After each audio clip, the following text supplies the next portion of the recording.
கர்த்தருடைய பரிசுத்த நாமத்திற்கு ஸ்தோத்திரம். இன்னைக்கு செய்தியுடைய தலைப்பு வேட்டைக்காரர்கள் மீன் பிடிக்கிறார்கள். வேட்டைக்காரர்கள் மீன் பிடிப்பவர்கள். ஜெபத்தோடு இந்த செய்திகளே கடந்து சொல்லுவோம். மகா இரக்கமும் கிருபையுமுள்ள பிதாவே, துதிக்கிறோம் ஐயா. வேட்டைக்காரர்களை அனுப்புவேன் என்கிறீர் ஐயா, மீன் பிடிக்கிறவர்களை அனுப்புவேன் என்று சொன்னீர் ஐயா. இந்த வார்த்தையுடைய ஆழத்தை நாங்கள் அறிந்து கொள்ள வேண்டும் ஐயா. எங்களை நீர் அன்பின் கயிற்றினாலே இழுத்தீர் ஐயா. உங்களுடைய கிருபையினாலே எங்களை நாட்டினீர் ஐயா, பலப்படுத்தினீர் ஐயா, ஆசீர்வதித்தீர் ஐயா. இம்மட்டும் உதவன எபனேஸ்வரே, துதிக்கிறோம் ஐயா. நீர் இந்த உலகத்திலே ரட்சிப்பு என்கிற ஒரு அன்பின் கிரியை நடத்தி கொண்டே இருக்கிறீர் ஐயா. அதற்காக 2 கூட்டத்தை தெரிந்து கொள்கிறீர் ஐயா. ஒரு கூட்டம் மீன் பிடிக்கிறவர்கள் கூட்டம், ஒரு கூட்டம் வேட்டைக்காரர்கள் என்று. இந்த சத்தியத்தை நாங்கள் அறிந்து கொள்ள எங்கள் வானக்கண்களை திறந்த இயேசுவின் நாமத்தினாலே ஜெபங்கள் பிதாவே, ஆமென். கர்த்தருடைய பரிசுத்த நாமத்திற்கு ஸ்தோத்திரம். நாகரத்னம் அம்மாள் பிரைஸ் லார்ட். இப்ப செய்திக்கு ஆதாரமான வசனத்தை நம்ம பார்க்க இருக்கிறோம். செய்திக்கு ஆதாரமான வசனம் எரேமியா 16வது அதிகாரம் 16வது வசனம்.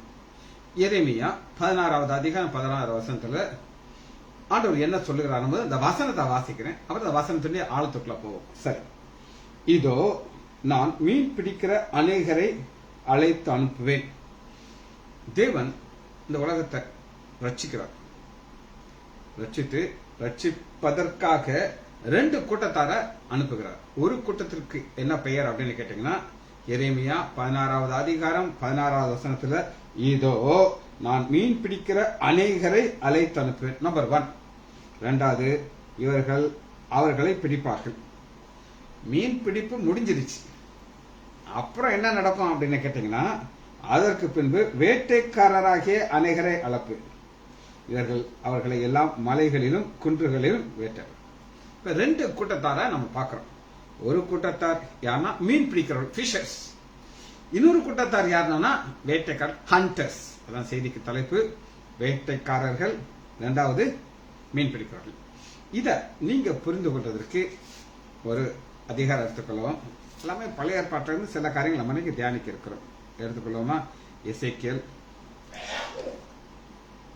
29வது அதிகாரம் 3வது வசனம். இங்க ஆண்டவர் ஒரு காரியத்தை செய்கிறார். என்னன்றத பார்ப்போம். எல்லாம் ஒரு ஆழமான காரியங்கள். இது லேசான செய்தி கிடையாது. உங்க மனக்கண்கள் ஃபுல்லா இங்க இருக்கணும். பரிசுத்த ஆவியானவரோட நீங்க ஜெபிச்சுக்கிட்டே இருந்தா தான் இந்த வசனம் புரியும்.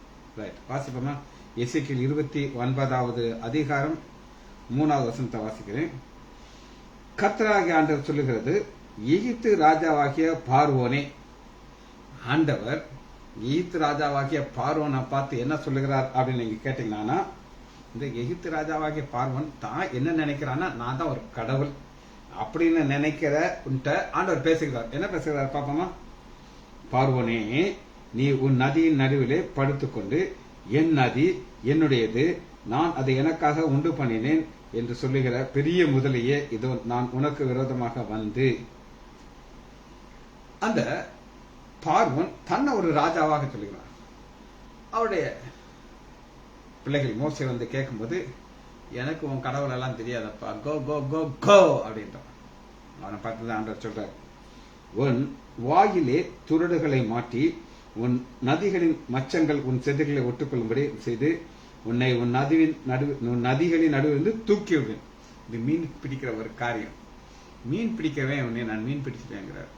அது என்ன மீன் பிடிக்கிறது அப்படின்னு நம்ம பார்க்க இருக்கிறோம். சரி, எல்லாம் ஒரு ஆழமான காரியம். ஆனாலும் நம்ம இதை புரிந்து கொள்ள வேண்டும். சரி, மீன் பிடித்தல்னா என்ன நம்ம தான் சொல்றேன், எழுதிக்கோங்க. சுவிசேஷம் அறிவித்தல். மீன் பிடித்தல்ங்கிறது சுவிசேஷம் அறிவித்தல். 2வது வேட்டைக்காரனுங்கிறது ஜட்ஜ்மெண்ட். இது 2 நீங்க மறக்காம இருந்தா தான் இந்த செய்தி புரியும். மீன் பிடித்தல்ங்கிறது சுவிசேஷம் அறிவித்தல். 2வது வேட்டைக்காரங்கிறது ஜட்ஜ்மெண்ட். இந்த 2ஐயும் நீங்க கரெக்டா மைண்டுக்குள்ள வச்சா தான் இந்த செய்தி உங்களுக்கு புரியும். சரி, ஆண்டவர் இந்த உலகத்தை உண்டாக்குறார். கிரியேஷனுக்குள்ள போகிறோம். கிரியேஷனுக்குள்ள போனா தான் இந்த மீன் பிடிக்கிறதையும் ஜட்ஜ்மெண்ட்டும் உங்களுக்கு புரியும். சரி, முதல்ல பார்ப்போமா? ஆதியாகமம் 1வது அதிகாரத்துக்குள்ள வருகிறோம். வாசிப்போமா?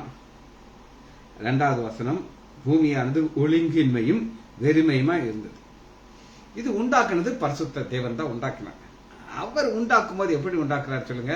ஒழுங்காத்தான் உண்டாக்குனார். ஆனா இது ஒரு மனிதனுடைய வாழ்க்கையை குறிக்கிறது. ஒரு மனிதனுடைய வாழ்க்கையில என்ன இருக்கும் அப்படின்னு கேட்டீங்கன்னா, நான் சொல்லி ரட்சிக்கப்படாத மனிதனுடைய வாழ்க்கையில என்ன இருக்கும் அப்படின்னு கேட்டீங்கன்னா, ஆதியாகமம் 1வது அதிகாரம் 2வது பூமினா பூமியில் வாழ்கிற மக்கள். அப்படித்தான், பூமினா வெறும் பூமி கிடையாது, வாழ்கிற மக்கள் ஒழுங்கின்மையும் வெறுமையானது. அப்ப ஆண்டவர் அறியாத, அதான் நான் சொன்னேன், மீன் பிடிக்கிறவர்களுக்கு, மீன் பிடிக்கிறதுக்கு முன்னாடி ஒரு மனிதனுடைய வாழ்க்கை இப்படித்தான் இருக்கும். என் வாழ்க்கை அப்படித்தான் இருந்துச்சு, உங்களை பத்தி எனக்கு தெரியாது. ஒழுங்கின்மை வெறுமை. ஒழுங்கின்மைனா என்ன சொல்லுங்க பாப்போம்? மனம் போடுற வாழ்ற வாழ்க்கை, நமக்கும் கடவுளுக்கும் சம்பந்தமே கிடையாது. ஆனா இப்ப ஆண்டவருக்குள்ள வந்தாச்சுன்னா, இருள் போடுச்சுன்னா ஒரு பெரிய பாரம். இப்ப இந்த செய்தியை பிரதர் MD ஜெகன் சொன்னாரு, எழுதினேன். எழுதிட்டு எனக்கு ரொம்ப யோசனைன்னா, இது ரொம்ப ரொம்ப ஆழமான செய்தி. இதை எப்படி நான் சொல்லுவேன்?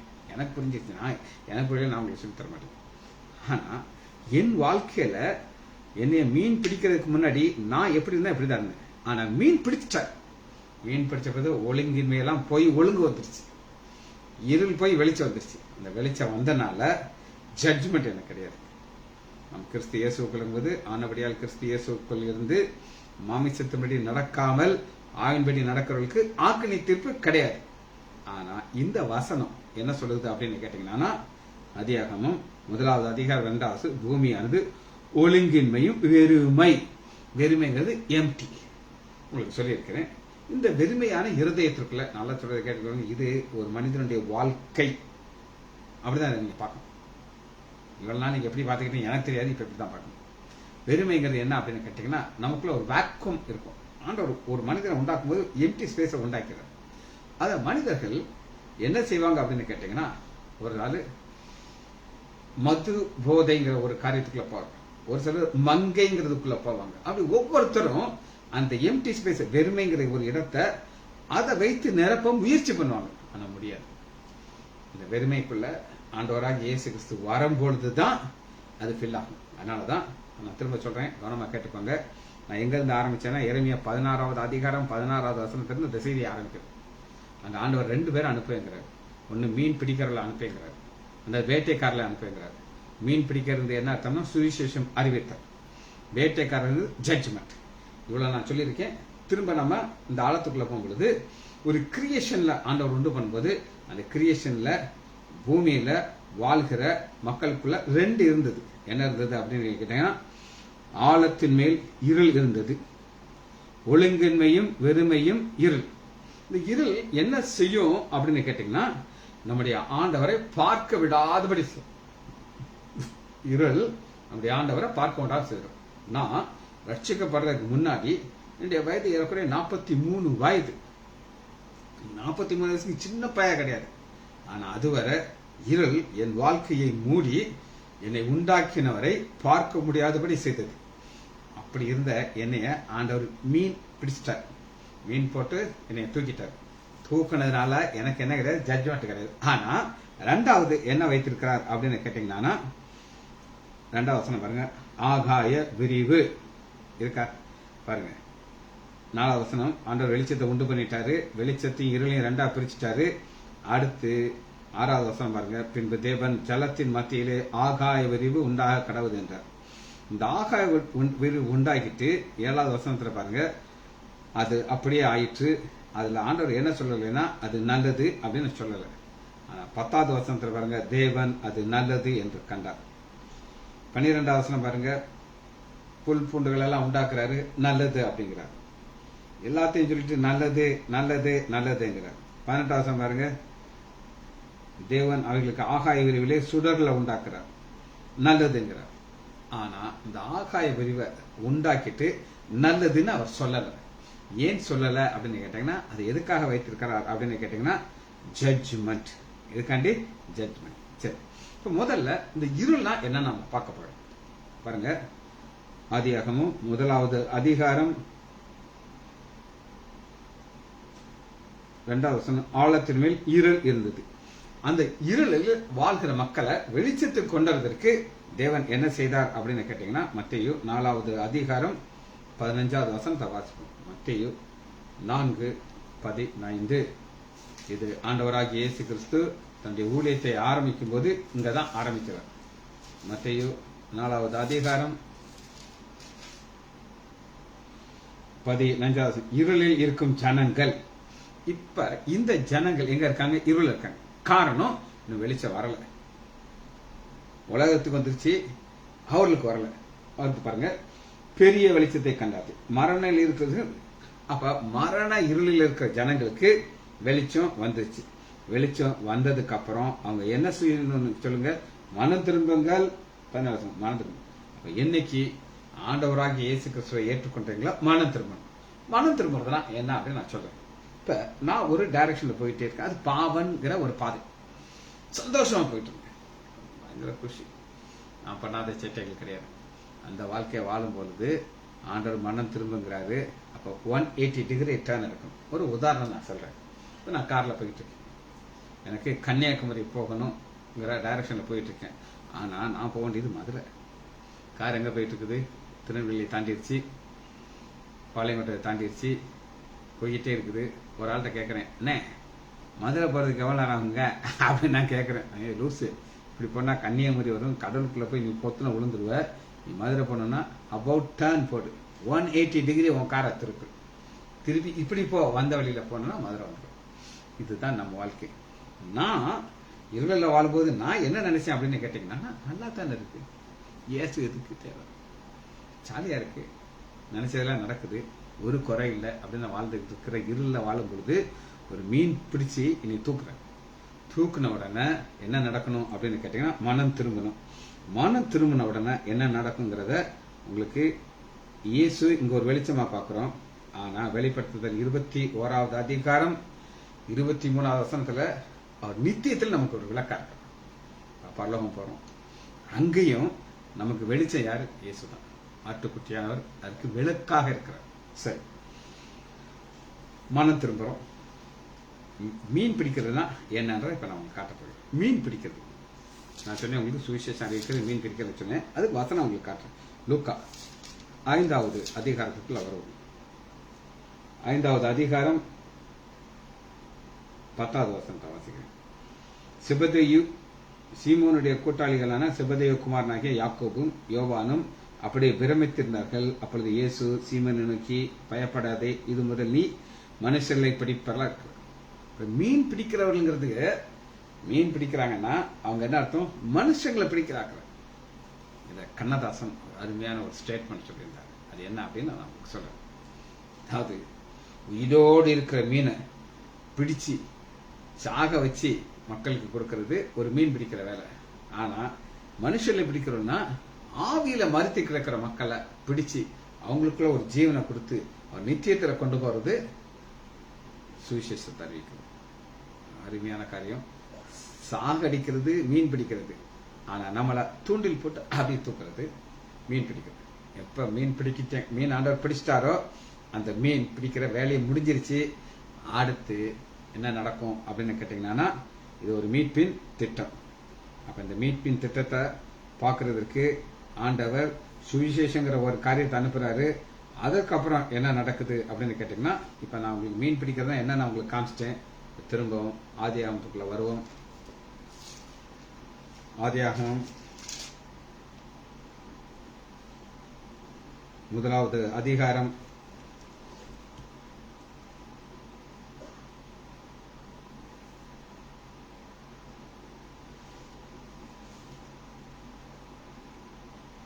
6 விரிவுன்னு உண்டாக்குகிறார். 6வது வசனம் பாருங்க. ஆதியாகமம் 1:6. பின்பு தேவன் ஜலத்தின் மத்தியிலே ஆகாய விரிவு உண்டாகிறது என்றார். அது ஜலத்திலிருந்து ஜலத்தை விரிவு. அப்ப அந்த ஆகாய விரிவுங்கிறது என்ன அப்படின்னு கேட்டீங்கன்னா, ஆண்டவர் வானத்துல ஒரு குஷன் மாதிரி ஒண்ணு வைக்கிறாங்க. அது என்ன செய்யணும்னா, மேல ஆகாயத்துக்கு மேல தண்ணீரை வச்சிருக்கு. அந்த தண்ணீர் எவ்வளவு தண்ணீர்னா, ஒரு மழை மட்டும் பெஞ்சிச்சுன்னு வச்சுக்கோங்க. இப்ப ரீசெண்டா தூத்துக்குடியில என் மக இருந்தால எனக்கு அது தெரியும், இல்லைன்னா தெரியாது. ஊத்துது. ஊத்தி ஊரு ஃபுல்லா தண்ணி. ஒரு இடத்துல இன்னொரு இடத்துக்கு போக முடியாது. அவளுக்கு கரண்ட் கிடையாது, நெட்டு கிடையாது. கரண்ட் இல்லை, இந்த இன்வெர்டர் வச்சிருக்கிறா. அது 2 மணி நேரம் 3 மணி நேரம் தான் ஓடும். 3 மணி நேரத்துல பீப் பீப் பீப்னு சவுண்ட் கொடுக்கும். உடனே ஜென்ரேட்டர் ஆன் பண்ணி இது சார்ஜ் பண்றவரை வெயிட் பண்ணுவாங்க. இது சார்ஜ் பண்றதுக்குள்ள இங்க பேட்டரி செல்போன் எல்லாம் சார்ஜ் பண்ணிக்கிடுவாங்க. இப்படி 4 நாள் அவங்க வாழ்ந்தாங்க. வீட்டில் லிமிட்டட் ஃபுட் இருந்துச்சு அவங்களுக்கு. அதுக்குள்ளே என் மனைவிங்கிறது சாப்பாடு அனுப்பினா. சாப்பாடை பார்த்துட்டு என் மகன் சொல்றா, எப்பா வீட்டு சாப்பாடை பார்த்தாப்பா நிம்மதியாக இருந்துச்சு அப்படின்ட்டு. பால் கிடையாது, பாக்கெட் பவுடர் தான் சாப்பிட்டு இருந்தாங்க. ஃப்ரெஷ்ஷாக பாக்கெட் பால் அனுப்புனா எல்லாம் ஒரே சந்தோஷமாக சாப்பிட்டாங்க. இப்போ ஒரு மலைங்கிறது என்னதுன்னா ஜட்ஜ்மெண்ட், நியாயத்து. அது என்னன்னு நான் உங்களுக்கு காட்டுறேன். வாசிப்போமா? இந்த ஜட்ஜ்மெண்ட் ஆண்டவர் எப்படி உண்டு பண்ணுகிறார்னா, ஆதியாகமம் 7வது அதிகாரம் 11வது வசனத்தை வாசிப்போம். 7:11. நோவாவுக்கு 600 வயதாகும்போது அந்நாளிலே மகா ஆழத்தின் ஊற்றுக்கள் பிளந்தன, வானத்தின் மதகுகள் திறந்தன. வானத்தின் மதகுகளை ஆண்டவர் எது காட்சிக்கிறார்? ஜட்ஜ்மெண்ட் காட்சி. ஃபர்ஸ்ட் வெளிச்சத்தை அனுப்பிட்டார். இருளில் இருக்கிற ஜனங்கள் பெரிய வெளிச்சத்தை பார்த்தாங்க. வெளிச்சத்தை பார்த்து மனம் திரும்பணும். மனம் திரும்பிட்டாங்கன்னா சந்தோஷப்படுவார். அவங்க ஒரு மனுஷன் மனம் திரும்பும்போது பரலோகமே சந்தோஷப்படுறது. பரலோகத்துக்கு தேவ தூதர்களை சந்தோஷப்படுறாங்க. ஆனா அவங்க மனம் திரும்பலைன்னா நோவா காலத்துல எல்லாரும் கிண்டல் அடிக்கிறாங்க, ஜோக் அடிக்கிறாங்க. அட லூசு, இவன் பாரியா ஊரு நடுவில் பெரிய ஒரு பேலையை கட்டியிருக்கான், அவங்களுக்கு மக்களுக்கு மழைனா என்னன்னே தெரியாது. ஆனா நடந்தது என்ன அப்படின்னு நீங்க கேட்டீங்கன்னா ஜட்ஜ்மெண்ட். இந்த ஜட்ஜ்மெண்ட்ல ஆண்டவர் என்ன செய்யறாருன்னா சுவிசேஷத்தை அனுப்புறாரு. சரி, முதல்ல ஆண்டவர் யாரை அனுப்பினார் அப்படின்னு கேட்டீங்கன்னா, உங்களுக்கு நான் வாசிச்ச வசனத்தை திரும்ப வாசிக்க போகிறோம். பாருங்க, ஃபர்ஸ்ட் மீன் பிடிக்கிறது என்னன்றதை உங்களுக்கு நான் காமிச்சேன். திரும்ப அதில் கொஞ்சம் ஆழத்தை நம்ம பார்க்க போயிடும். எசேக்கியேல் 29வது அதிகாரம். மீன் பிடிக்கும் போது யார மீன் பிடிக்கிறார் அப்படின்னு கேட்டீங்கன்னா பார்வோன். வாசிப்போம். அது வசனத்திலிருந்து நான் உங்களுக்கு சொல்றேன். எசேக்கியேல் 29வது அதிகாரம் 2வது வசனம். மனுபுத்திரனே, நீ எகிப்தின் ராஜாவாகிய பார்வோனுக்கு எதிராக உன் முகத்தை திருப்பி அவன் எகிப்து முழுவதுக்கும் விரோதமாக தீர்க்க சொன்னது. என்ன சொல்கிறான்னா, பார்வோன் ராஜா, உன்னை நான் செய்றேன், தூக்க போகிறேன். எங்க இருந்து தூக்க போறேன்? உன்னுடைய சிங்காசனத்திலிருந்து தூக்க போறேன். அதனுடைய ஆழத்தை நம்ம அன்றைக்கு பார்க்கறது. வாசிப்போமா? யாத்ராகமம் எடுத்துக்கொள்வோம். யாத்ராகமம்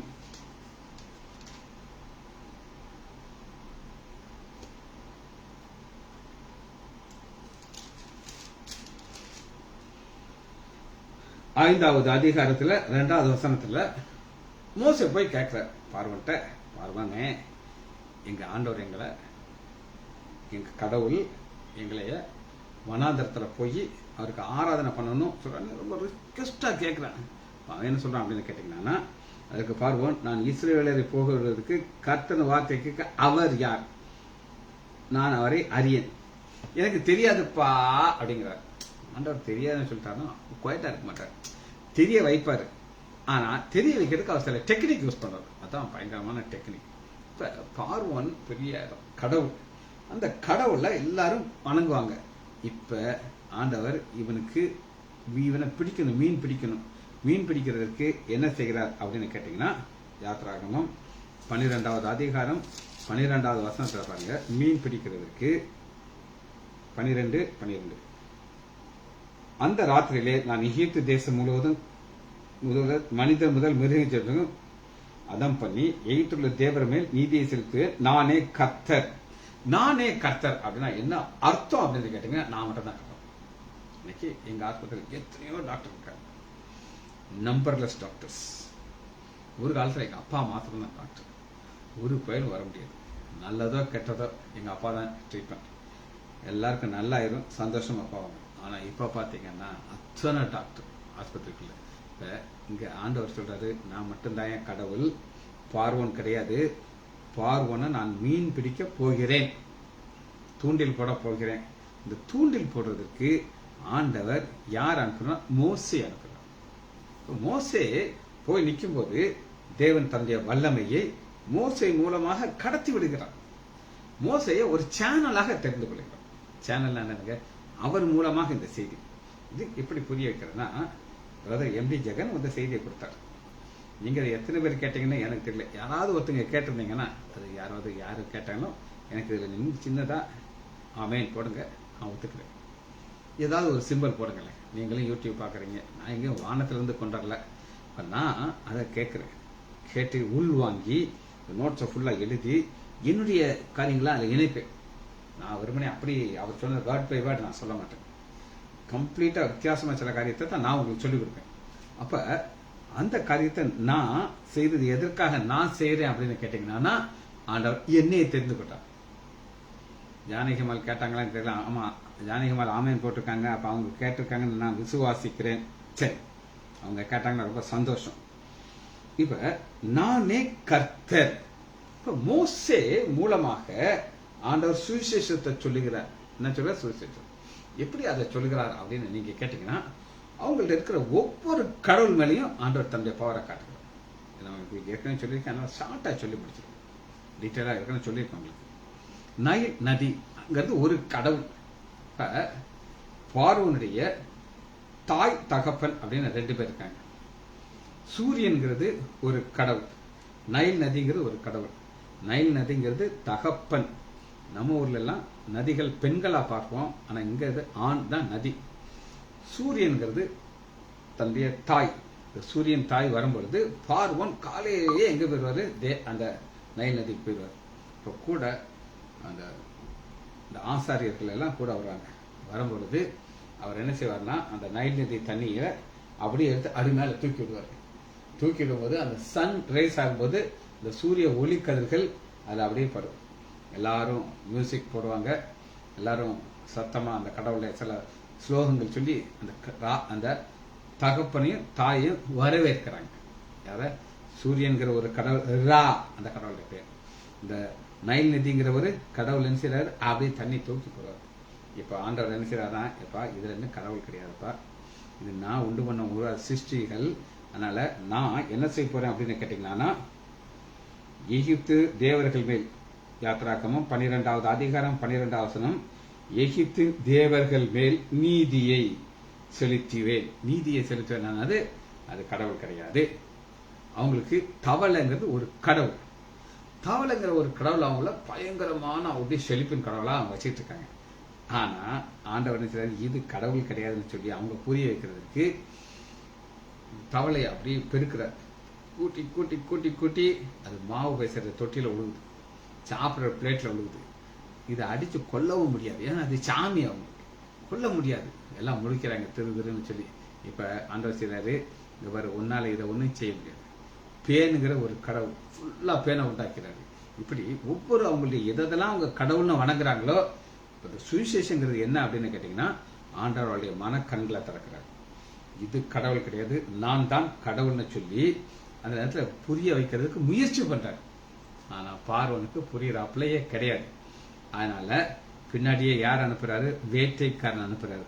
வேட்டைக்காரன் என்ன செய்யறார் அப்படின்னு நீங்க கேட்டீங்கன்னா, மோசே தான் வேட்டைக்காரன். மோசே என்ன செய்யறாரு அப்படின்னு கேட்டீங்கன்னா, எடுத்துக்கொள்ளுமா, யாத்ராகமம் 14வது அதிகாரம் 16வது வசனம். யாத்ராகமம் 14:16. நீ உன் கோலை நீட்டி உன் கையை சமுத்திரத்து மேல் நீட்டி சமுத்திரத்தை பிளந்து விடு. அப்ப மோசைக்கு ஒரு ஆலோசனை கொடுக்கிறார். இப்ப நீ என்ன சொல்லிட்ட? லைட்டு போட்டாச்சு, இவங்க கேட்கறாப்புல இல்ல. மீன் பிடிக்கிறதுக்கு தூண்டில போட்டாரு, இழுக்கிறாரு. ஆனா அது ஒத்துக்கிட மாட்டேங்குது. நீ கடவுளே கிடையாதுயா, நான் சொல்றதான் நான் செய்வேன், நீ சொல்றத நான் செய்ய மாட்டேன்ட்டு பார்வோன் கடினமான இருதயத்தில் இருப்பார். அதனால கடைசியில் ஆண்டவர் என்ன செய்யறாரு பாத்தீங்கன்னா, யாத்ராகமம் 12வது அதிகாரம் 12வது வசனம். அந்த ராத்திரியிலே எகிப்து தேவர்கள் மேல் நீதியை செய்வேன். அந்த நீதியை செஞ்சா அந்த என்ன அவங்க மனம் திரும்பணும். மனம் திரும்பி இவர் தான் கடவுள் ஆனா செய்யலாம். அடுத்து பாருங்க,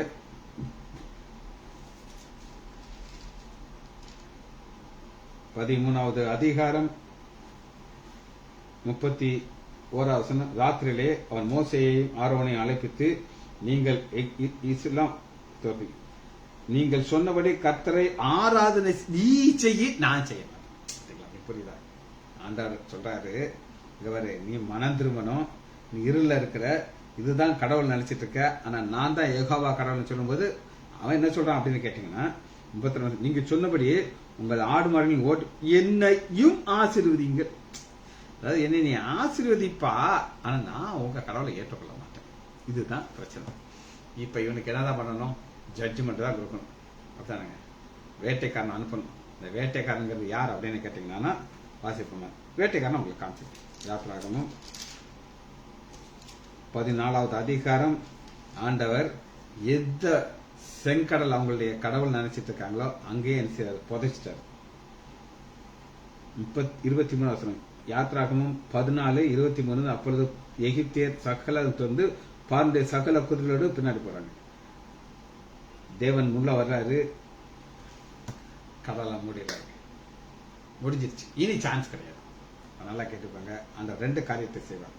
ஒரு காரியம் என்ன அப்படின்னு கேட்டீங்கன்னா, ஒரு அனுமதி கொடுப்பார்.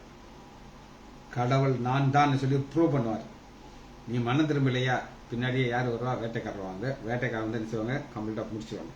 அதுக்கப்புறம் ஒன்றும் செய்ய முடியாது. சரி, அடுத்து ஆண்டவர் இந்த இஸ்ரேல் மக்களை ஒரு பாதையில கொண்டு போறார். அது என்ன அப்படின்னு நான் பார்ப்போம். எடுத்துக்கொள்ளாமா? நியாயாதிபதிகள் எடுத்துக்கொள்ளுங்கள். நியாயாதிபதிகள்ல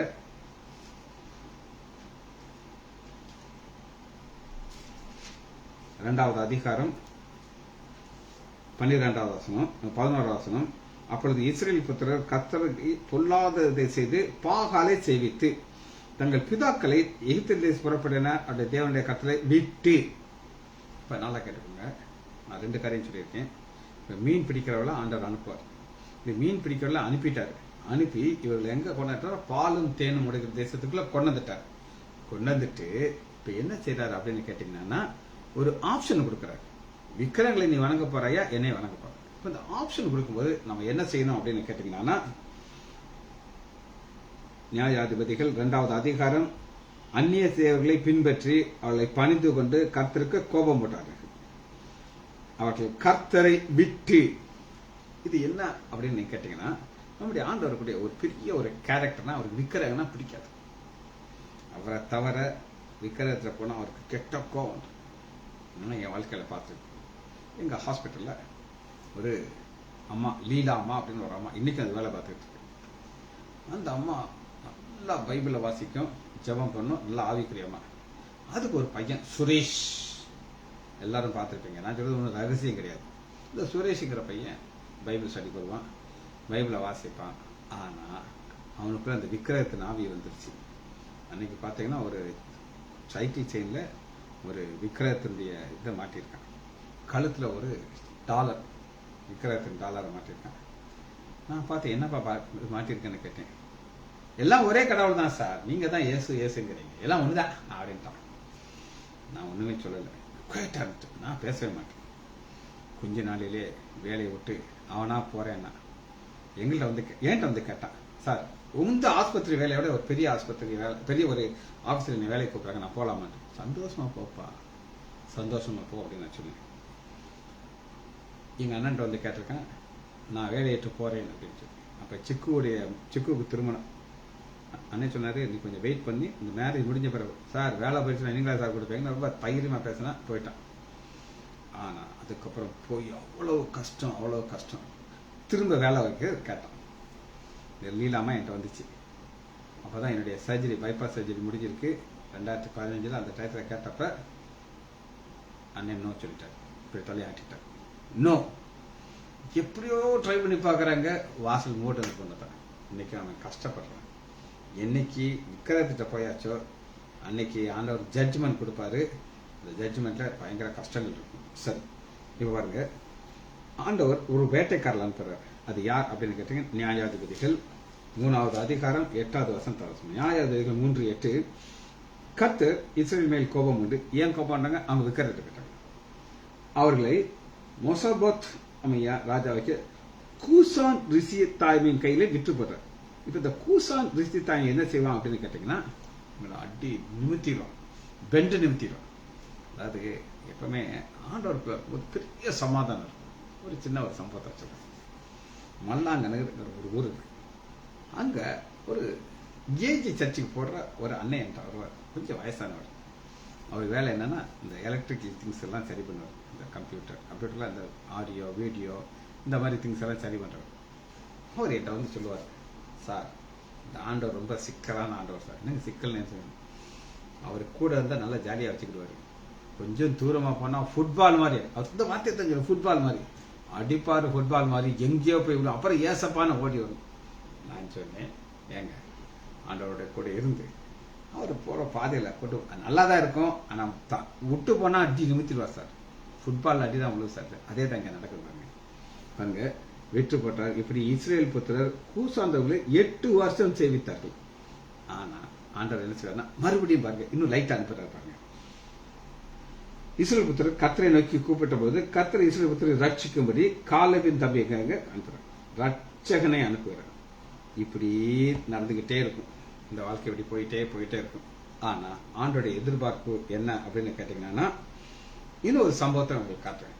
தூரமா போகும்போது அடி, பயங்கர அடி வரும். வாசிப்போமா? 1 சாமுவேல் எடுத்துக்கொள்வோம். 1 சாமுவேல். இஸ்ரேல் மக்கள் ஆண்டோட கூட இருக்கிறாங்க. ஆனா என்ன நடக்குது அப்படின்னு கேட்டீங்கன்னா, 1 சாமுவேல் 3வது அதிகாரம் 1வது வசனத்தை நான் உங்களுக்கு வாசிக்கிறேன். 1 சாமுவேல் 3:1. திரும்ப கான்செப்ட் நல்லா கேட்டுக்கோங்க. இருள் நிறைஞ்ச பூமியில வெளிச்சத்தை அனுப்புகிறார். ஆண்டவராக இயேசு கிறிஸ்து ஒரு பெரிய வெளிச்சமாக வருகிறார். ஜனங்கள், இருளில் உட்கார்ந்து இருக்கிற ஜனங்கள், மரண இருள் இருக்கிறவர்கள் ஒரு பெரிய வெளிச்சத்தை கண்டாங்க. ஆனா இந்த இஸ்ரவேல் தேசமே இருளில் இருக்கு. வாசிப்போமா? 1 சாமுவேல் 3வது அதிகாரம் 1 வசனம். சாமுவேல் என்னும் பிள்ளையாண்டான் ஏலிக்கு முன்பாக கர்த்தருக்கு பணிவிடை செய்து கொண்டிருக்கிறார். அந்நாட்களிலே கர்த்தருடைய வசனம் அபூர்வமாயிருந்தது. இப்ப உங்களுக்கு வார்த்தை வந்துகிட்டே இருக்கு. யோவான்ல 20வது அதிகாரத்துல 1 word at a time உங்களுக்கு நான் சொல்லி கொடுத்துட்டு, போன செய்தி என்னன்னு சொன்னா யாராவது போட முடியுமா? உங்களுக்கு தெரியாது. அதுக்குள்ள அடுத்த செய்தி, இது 2 செய்தி 3 செய்தி நான் சொல்றதுக்குள்ள அடுத்த செய்தி. ஞாயிற்றுக்கிழமை ஆயிடுச்சுன்னா சங்கீதம். இவ்வளவு வார்த்தைகள் உங்களுக்கு பிடிக்குதோ பிடிக்கலையோ வந்துகிட்டே இருக்கு. ஆனா இங்க அது, ஆனா அடுத்த வசனம் பாருங்க. ஒரு நாள் ஏலி தன்னுடைய அவன் பார்க்க கூடாதபடி அவனுடைய கண்கள் இருள் அடைந்திருந்தது. பார்க்க கூடாதபடினா இது யார்? ஏலிங்கிறது யார் அப்படின்னு கேட்கிறேன். இஸ்ரேல் தேசத்திற்கு ஒரு ஆசாரியன். இவன் தான் வழி நடத்தணும். ஆனா இவரே பாத்தீங்கன்னா அப்படியே டவுன் ஆயிட்டார். இப்ப இஸ்ரேல் தேசத்துக்கு ரெப்ரசன்டேட்டிவ், ஒரு அம்பாசிடர் அப்படின்னு ஒருத்தர் இருப்பாரு. அமெரிக்கன் அம்பாசிடர்னா அமெரிக்காவை ரெப்ரசன்ட் பண்ணி நம்ம இந்தியாவில் இருப்பார். இவர் என்ன சொல்றோம் அதான் நடக்கும். அப்ப அந்த ரெப்ரசன்டேட்டிவா இருக்கிற பிரதான ஆசாரியனுக்கு கண்ணா இந்த கண் கிடையாது. அவன் ஆண்டவரை பார்க்காம எதை பார்த்துக்கிட்டு இருக்கானா? பையங்களை பார்த்துக்கிட்டு இருக்கான். என்ன நடக்குது அப்படின்னு கேட்டீங்கன்னா பாருங்க,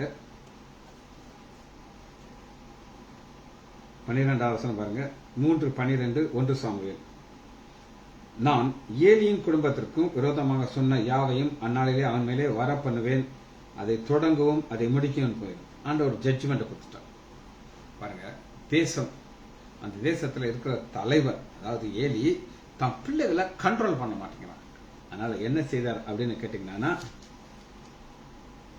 ஆண்டவர் ஒரு வேட்டைக்காரன் அனுப்புற, அதுக்கு முன்னாடி ஒரு சுவிசேஷன் அனுப்புறார், லைட் அனுப்புறார். யாருக்கு அனுப்புறாரு? ஏலிக்கு அனுப்புறார். 1 சாமுவேல் 2வது அதிகாரம் 26. சாமுவேலின் பிள்ளையாண்டான் பெரியவனாக வளர்ந்து, பெரியவன் ஆயிட்டான், சின்ன பையன் கிடையாது. கர்த்தருக்கும் மனுஷனுக்கும் பிரியமா நடந்துருந்தான். 2 பேருக்கும் சந்தோஷமா இருக்கிற ஒரு ஆள் இருக்கார் சாமுவேல். ஆனா அடுத்த வசனம் பாருங்க. தேவனுடைய மனுஷன் ஒருவன், இதுதான் சுவிசேஷகன். இவன் சுவிசேஷத்தை கொண்டு வர்றான். இப்ப ஆப்ஷன் இருக்கு, இதை தெரிந்து கொள்றதா பிள்ளைகளையான்னு சொல்லி உரைக்கிறது என்னவென்றால், உன் பிதாவின் வீட்டார் எகிப்திலே பார்வோன் வீட்டில் இருக்கையிலே நான் அவர்களுக்கு வெளிப்படுத்தி லைட்டு என் பலிபீடத்தின் மேல் பலியிடும் தூபம் காட்டும், என் சமூகத்திலே ஏபோத்தை தரிக்கவும் இஸ்ரேல் கோத்திரங்களாம் அவனை எனக்கு ஆசாரனாக தெரிந்து கொண்டு எல்லாம் நான் செஞ்சிருக்கேன். என்னெல்லாம் நான் அவனுக்கு செஞ்சிருக்கேன். இப்பயும் பாத்தீங்கன்னா உண்மையில ஒரு சிலரை மாத்திரம் ஆண்டவர் ஒரு ஆசாரியனா தெரிந்து கொள்ளுங்க. அவங்களுக்கு புல்பிட் மேல நிக்கிறதுக்கு உரிமை கொடுத்திருக்காரு. அவங்களுக்கு நீங்க ஏபோத்தை தரிக்க முடியாது, ஆனா அவங்க ஒரு அங்கேயே தரித்துக் கொள்வாங்க. ராஜகுமார் ஒரு பிரதர் இருக்காரு, அவர் சின்ன வயசுல இருந்தே எனக்கு தெரியும். அந்த ஏபோத்து மாதிரி, ஏபத்துங்க கிடையாது புதிய ஏற்பாட்டுல, ஆனா ஒரு அங்கேயே தரித்துக்கலாம். இதெல்லாம் செய்யறாரு. செஞ்சுட்டு சில காரியங்கள் எதிர்பார்ப்பார். புரியுது உங்களுக்கு? எனக்கு அநேக நன்மைகள் செய்திருக்கிறாரு. ஆனா அதன் பிறகு நிறைய கணக்கு என்று கேட்பாரு. இங்க என்ன சொல்றாரு அப்படின்னு கேட்டீங்கன்னா 21, என் வாசஸ்தலத்தை செலுத்தும்படி நான் கட்டளையிட என் பலிகளையும் என் காணிக்கைகளையும் நீங்கள் உதைப்பானேன். என் ஜனமாகிய இஸ்ரவேலின் காணிக்கையெல்லாம் கொண்டும்போது நீ என்னை பார்க்கலாம் உன் குமாரனை மதிப்பான. தாங்க ஆண்டவர் வந்து ஒரு பொசசிவ் கார். எனக்கு ப்ரையாரிட்டி கொடுக்கணும், என்னுடைய வார்த்தைக்கு கொடுக்கணும். இன்னைக்கு நான் ஓபிக்கு போறேன், 7 மணி வரை பேஷண்ட் இருந்துச்சு, 7 மணிக்கு பேஷண்ட் முடிஞ்சிருச்சு, ஒரே ஸ்பீடாக வந்துச்சு. இந்த செய்தி நான் உதவி ப்ரிப்பேர் பண்ணி நினைச்சாச்சு. அதுக்கு முன்னாடி பிறகு உட்காந்து திரும்ப வாசிச்சு அது எப்படி சொல்லணும்னு சொல்லி பிளான் பண்ணிட்டேன். நான் வந்து சொல்லிட்டேன். ஆனா ஆண்டவர் என்ன எதிர்பார்ப்பார் அப்படின்னு கேட்டீங்கன்னா, என்னை பார்க்கலும் குமாரனை மதிப்பானே. அப்படி இருக்கிறதுனால ஆண்டவர் வந்து ஒரு ஜட்ஜ்மெண்ட் கொடுத்துட்டார். அந்த ஜட்ஜ்மெண்ட் கொடுக்கும்போது 17 வசனம் பாருங்க, 1 சாமுவேல் 3:17. அப்பொழுது அவன் கர்த்தர் உனக்கு சொன்ன காரியம் என்ன? இப்ப யார்கிட்ட பேசுறதை நிப்பாட்டிட்டார்னா ஏறிட்ட பேசுறதை நிப்பாட்டிட்டார். ஆனா இப்ப யார்கிட்ட பேசாரு? சாமுவேல். குட்டி பையன்லாம் கிடையாதுங்க, வளர்ந்து பெரியன் ஆயிட்டான். பாருங்க 26 வசனம் பாருங்க, 2:16. பிள்ளையாண்டானோ பெரியவனாக வளர்ந்து. நீங்க குட்டி சாமுவேல் குட்டி அதெல்லாம் கிடையாது, பெருசு பெரிய பாய். ஆனா அவன் காதுல ஆண்டோட சத்தம் கேட்குது, இவர்கிட்ட கேட்க மாட்டேங்குது. கேட்கிறாரு, என்னப்பா சொன்னாரு? உன்னை கூட மறைக்கூடாது, பார்த்துக்கோ, எல்லாத்தையும் கரெக்டா சொல்லிடு அப்படிங்கிறாரு. அதை மறைக்க வேண்டாம், அவர் உன்னிடத்தில் சொன்ன சகல காரியத்தையும் மறைத்தாலும் தேவன் சார் எல்லாத்தையும் சொன்ன உடனே அதுக்கு என்ன சொல்றாருன்னா 18 வசனம், அதற்கு அவன் அவர் கர்த்தர் தமது பார்வைக்கு நல்லது செய்யும், என்னாலதான் போய் என் பசங்களை மாற்ற முடியும். இப்படி ஒரு வாழ்க்கை நடக்குது. இப்ப ஆண்டவர் என்ன செய்யறாரு அப்படின்னா ஒரு வேட்டைக்காரர் அனுப்புறாரு. வேட்டைக்காரர் யாருன்னு பாப்போமா? 1 சாமுவேல் 4வது அதிகாரம்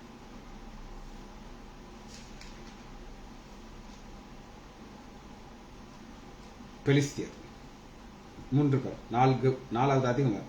சாமுவேலுக்கு வார்த்தை வைத்தது, இஸ்ரவேலர் பெலிஸ்தருக்கு விரோதமாக யுத்தம் செய்ய புறப்பட்டு இஸ்ரவேலர் யுத்தம் எபனேசருக்கு சமயமாக பாளையம்.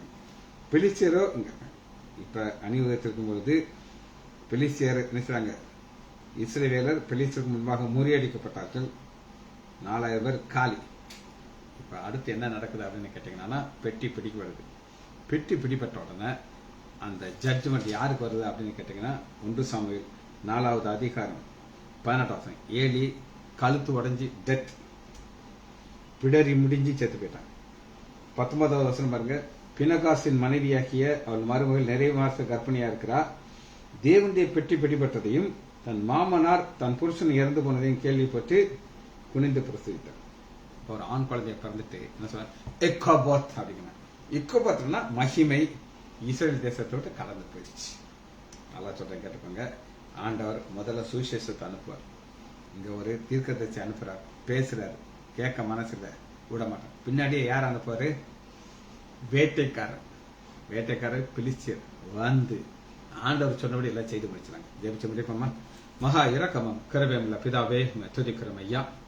நீர் எங்களை மீன் பிடித்தீர் ஐயா, உம்முடைய கரத்திலே வைத்திருக்கிறது ஐயா. எங்களை ஆசீர்வதிக்கிறீர் ஐயா. எங்களுக்கு நியாய தீர்ப்பு கிடையாது என்ற நிச்சயத்தோடு வாழ்கிறோம் ஐயா. பிள்ளைகள் ஒவ்வொருவரையும் என் ஆண்டவராகிய இயேசு கிறிஸ்துவின் நாமத்தினாலே ஆசீர்வதிக்கிறேன். இயேசுவின் நாமத்தினாலே ஜெபங்களின் பிதாவே, ஆமேன் ஆமேன்.